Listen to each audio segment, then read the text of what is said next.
শিক্ষা কাজের বদলে মোদি জমানায় ছাত্রদের ওপর আক্রমণ নামিয়ে আনা হয়েছে।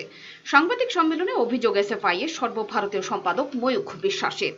বর্তমানে কেন্দ্রীয় সরকারের সময় দেশের শিক্ষার ওপর আক্রমণ তীব্র হয়েছে। বন্ধ হয়ে গেছে পড়ুয়াদের স্কলারশিপ। কর্মসংস্থানের বদলে কাজ হারাচ্ছেন যুবকরা। শুক্রবার আগরতলায় সাংবাদিক সম্মেলনে এই অভিযোগ করেন এসএফআই এর সর্বভারতীয় সম্পাদক ময়ূখ বিশ্বাস।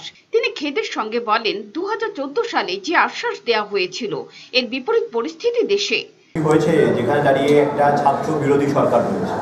তারা চায় না আমরা ভাবি, আমরা চিন্তা করি, আমরা প্রশ্ন করি, এবং সেই জন্যই ছাত্রদের বিরুদ্ধে প্রথম দিন থেকে এরা যুদ্ধ ঘোষণা করেছে। আপনারা দেখেছেন দেশের যে প্রিমিয়ার ইনস্টিটিউশন যা রয়েছে, জেএনইউ থেকে শুরু করে এইচসিইউ হোক, পন্ডিচেরি ইউনিভার্সিটি হোক, সব জায়গায় ছাত্রদের ওপর আক্রমণ নামিয়ে আনার চেষ্টা করেছে।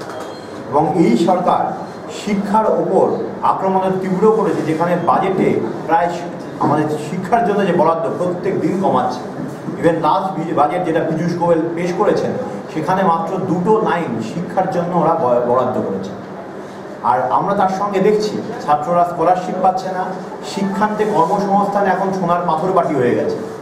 অবস্থা এমনই হয়েছে, যারা আমাদের আশ্বাস দিয়েছিল যে বছরে 2 কোটি বেকারের চাকরি দেবেন, এখন আমরা দেখছি পরিসংখ্যানে 2018 সালে শুধুমাত্র 1 কোটি 10 লক্ষ মানুষ কাজ হারিয়েছে। আর সেখানে আজকে দেশের যিনি দণ্ডমুণ্ডের কর্তা, তিনি হচ্ছে আমাদের নিদান দিচ্ছেন যে পকোড়া ভাজার জন্য, আর এই ত্রিপুরা রাজ্যের মুখ্যমন্ত্রী আমাদের নিদান দিচ্ছেন যে পানের দোকান খোলবার জন্য।